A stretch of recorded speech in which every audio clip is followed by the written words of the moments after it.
ये शहर चलता था, आहिस्ता सही मगर रुकता नहीं था ध्यान। गुजरानवाला को जदीद ट्रांसपोर्ट दी जाएगी। गुजरानवाला शहर के लिए एक नए सफर का ऐलान हो चुका था।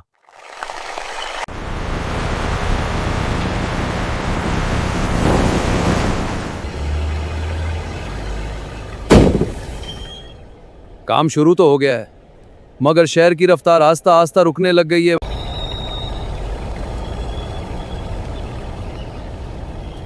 रोज का 1 घंटे का सफर अब 3 घंटे में खत्म होता है। तरक्की तो आएगी का, मगर तब तक हम क्या करें? अल्लाह ही हमारा वाली वारिस है। इस तरक्की के सफर में ना जाने और कितनी दुश्वारी है।